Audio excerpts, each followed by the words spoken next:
Hi, my name's David Bowen. I'm going to be doing a Percha Kucha on dog training and my experiences with it and why it's very important and even different ways to train your dog. And this is pretty much universal for most breeds. It really, can go along pretty well with any breed. So without further ado, we'll go ahead and get started. So I first began training dogs 2 years ago, and I started with a Rottweiler. And through training and through learning about the dogs as I was actually training one, I learned that almost all bites, regardless of breed, stem from avoidable circumstances caused by owners. This is owners not, being the head of household and things like that. Training for dogs should begin at 2 months of age. This is when they're old enough to begin learning and when you can get them in a good mindset. It's always good to start early.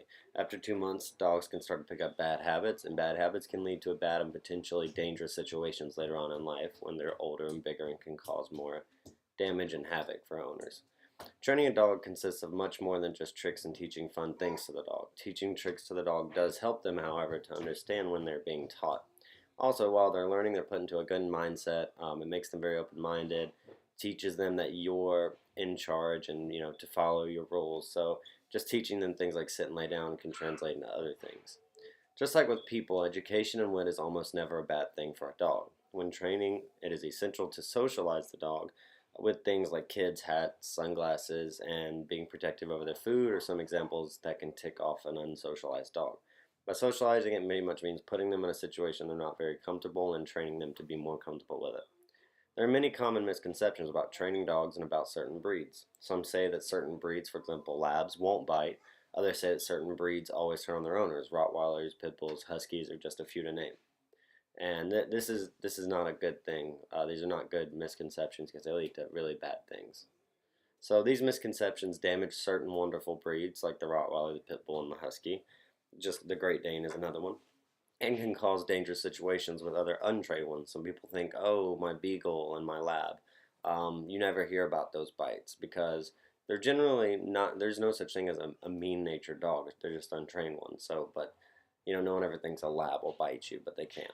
If an untrained dog, regardless of breed, is in an uncomfortable situation, they will react, and sometimes very violently. They're like people when they're backed into a corner or they see something that scares them, they're going to defend themselves. A dog with previous training is more likely to keep a cool head and apply his other experiences. So if your dog knows that, you know, he's always been okay with certain things, he'll apply it to new things as well and won't be so nervous. Certain breeds are more dangerous, Rot, Pit, and Huskies, because of not because of the breed, but because of the size. Unchained, big breeds can cause more damage and cause them to get a worse reputation regardless of quantity. So it's quality over quantity in this situation. These big dogs can kill people versus a Chihuahua that won't. There's no such thing as a bad dog. There are uneducated owners who are unknowingly empowering and enabling these pets' bad behavior.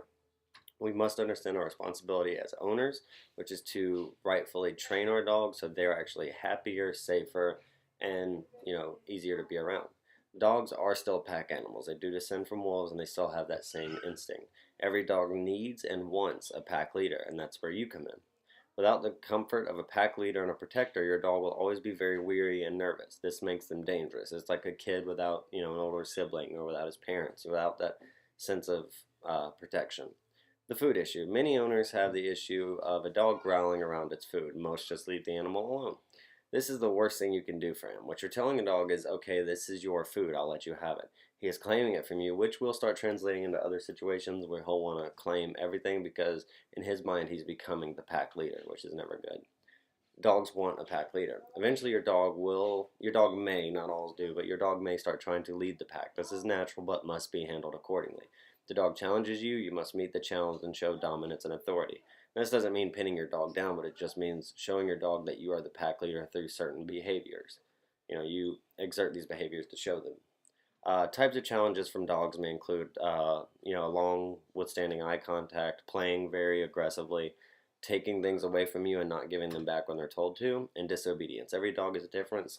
Every dog is gonna challenge you in different ways, but these are some of the universal ones that are seen in most dogs of many different breeds. So punishment. This is a topic where there are many opinions. Most trainers are in agreement that whether it's potty training, tricks, or behavioral, unless there is a danger in the situation, you should never strike your dog by hitting them. They should be corrected with a poke and scolded. There are charts that show pressure points on dogs to be used for correction, so it doesn't necessarily hurt them, but it kind of surprises them. Leash training. When training your dog on a leash, you want the dog behind or beside you. This is so that way it shows that you're leading. Keep in mind that if it's a puppy with high energy, you may have to meet that energy while the pup is still young. Never scold or strike the dog during the training, you only confuse them. Correct them by slightly jerking the leash to the side, and if you need to poke that pressure point, do so, and tell them no, sternly. Behavioral training. This is a lot about socializing the dog. Basically, it means getting used to certain things they may be uncomfortable with. For example, many dogs are weary of children. To correct them, you take them around many different children where you can control the situation and show them that children mean no harm. This will kind of just show them like, oh, this child's pulling my tail not because it wants to hurt me, but just because it's a child. They get used to it. You should also try to predict anything that they may have a problem with in the future. It's your dog, you're going to know it best. Earlier, I gave you a short list of the big ones to watch out for: kids, hats, hoodies, etc. You should try and get them used to these things early. Nighttime is one of those almost unfixable things with certain dogs. Like people, dogs are much more uncomfortable at night. Any dog can bite, any dog can hurt someone, and any dog will require training. But the most important thing is remember that every dog, regardless of age, can be trained. They can be rehabilitated if they have an issue with a history of violence, but every dog can be trained. So, despite all of this, dog training is fun, and it's very important to remember that. Whether it's your own dog or someone else's, it's very satisfying to train a dog or to help train them. It's one of the most gratifying things in the world. When you really get into it, it's a lot of fun, and it's something that gives you a lot of gratification from doing it. So this is pretty much the end of my presentation, so thank you very much.